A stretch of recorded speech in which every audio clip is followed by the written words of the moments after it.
This is Ava Culture Lab. Olá, bem-vindos a esta análise do Ava Culture Lab. Hoje, a gente vai mergulhar no som de um dos trompetistas mais geniais do jazz, o Woody Shaw, e tentar entender como ele conseguiu usar o instrumento dele para construir verdadeiras catedrais sonoras. É impressionante. Sabe, na história da música existe mais ou menos essa divisão. Tem aqueles álbuns que são a fotografia perfeita de um momento, né? A trilha sonora de uma geração. E aí tem aqueles outros bem mais raros que funcionam quase como uma janela para o futuro, um laboratório de testes para o que a música ainda ia se tornar. E o álbum do Woody Shaw, de 77, In My Own Sweet Way, sem dúvida nenhuma, pertence a essa segunda categoria. Ele não é só um disco de hard bop tardio. Não mesmo. Ele é a prova de que a linguagem do jazz estava sempre se expandindo, buscando novos jeitos de falar, novos horizontes harmônicos, mas sem nunca perder o swing. Ok, vamos entrar de cabeça nisso. A grande sacada do álbum está justamente aí, em capturar aquele momento em que o jazz, depois de toda a revolução dos anos 60, se recusou a ficar parado. Ele continuou a expandir seu vocabulário, sabe? Mas sem jogar fora a clareza e o balanço que são a alma do negócio. E no centro desse laboratório todo está a voz única do Shaw. Ele não estava nem um pouco satisfeito em só seguir os caminhos que outros gigantes já tinham aberto. Pelo contrário, ele foi lá e desenvolveu um idioma completamente próprio, uma maneira de tocar que era tão pessoal, mas tão pessoal que era como uma assinatura sonora. Agora, olha que interessante essa linha do tempo. Ela ajuda a gente a situar o Shaw nessa linhagem de gênios. Pensa bem, se Armstrong reinventou a melodia no jazz, se Fast Brown trouxe aquele lirismo absurdo e Miles se tornou o mestre do espaço e do silêncio, o Shaw veio para escrever o próximo capítulo, o da busca por uma arquitetura conceitual dentro do improviso. E essa comparação aqui deixa tudo ainda mais claro, onde o Miles Davis encontrava uma força incrível no silêncio, na economia de notas, o Shaw encontrava poder na construção.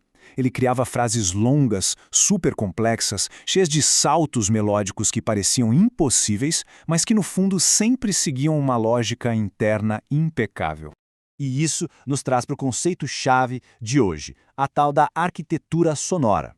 O que é isso na prática? É exatamente essa arte de improvisar, não só criando melodias bonitas, mas desenhando estruturas, edifícios sonoros em tempo real. Cada nota, cada frase é como um tijolo numa construção musical que só existe naquele exato momento.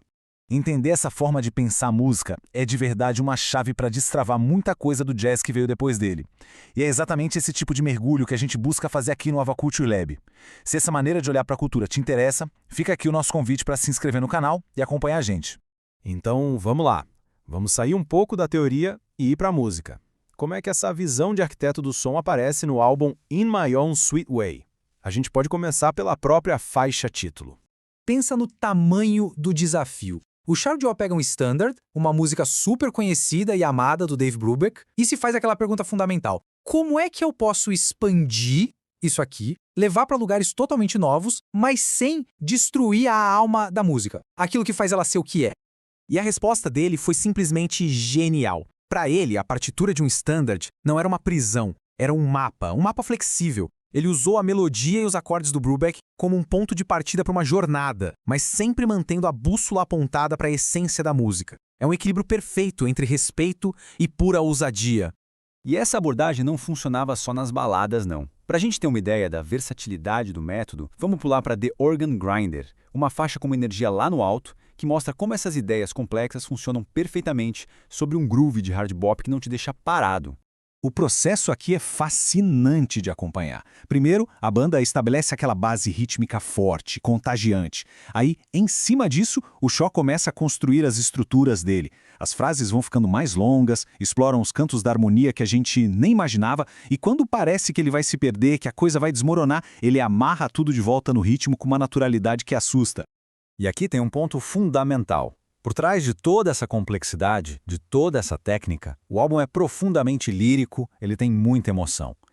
O Shaw prova que virtuosismo e sentimento não são coisas opostas, muito pelo contrário. A técnica absurda dele era a ferramenta que ele tinha para expressar sentimentos ainda mais complexos. Claro que é impossível falar de expansão harmônica no jazz dessa época sem falar de John Coltrane. A influência dele está ali, presente na música do show, mas de um jeito muito particular, muito original. Não era uma cópia. E aqui que está o pulo do gato. O Woody Shaw não soava como o Coltrane, mas ele pensava como o Coltrane. Ele pegou a filosofia da improvisação como uma exploração que nunca acaba, sabe? Um discurso que está sempre crescendo. Ele pegou essa ideia central e traduziu para o vocabulário e para as possibilidades do trompete. O resultado foi algo totalmente novo. E tudo isso nos leva ao legado do Woody Shaw e ao porquê a música dele até hoje exige um tipo diferente de audição. Ela oferece uma recompensa incrível para quem está disposto a parar e realmente prestar atenção. A real é que a música do show não foi feita para ser som de fundo de festa. É um discurso musical denso, cheio de camadas, que vai se revelando a cada vez que se ouve. É uma música que convida a gente a participar, a seguir o raciocínio dele. E essa citação aqui, ela resume perfeitamente o motivo pelo qual o Shaw, mesmo sendo um ídolo entre os músicos, talvez nunca tenha alcançado aquela fama gigantesca de outros nomes. A música dele exigiu um esforço, uma vontade de acompanhar um pensamento musical que era muito rápido e muito complexo. Então, para a gente amarrar tudo, o legado do Woody Shaw é o de um verdadeiro desbravador. Ele provou que era totalmente possível ser sofisticado, ser intelectual, sem perder a pulsação, a energia do swing. Ele expandiu o vocabulário do jazz e deixou pra gente uma obra que continua a desafiar e a recompensar quem decide embarcar nela. E a obra dele acaba deixando a gente com essa pergunta, né? O jazz do Woody Shaw é um lembrete poderoso de que essa é uma arte que está sempre em movimento. Será que hoje ainda existem músicos com essa mesma ambição de arquiteto, essa mesma coragem de tentar construir o som do futuro? A música dele com certeza nos inspira a procurar por eles.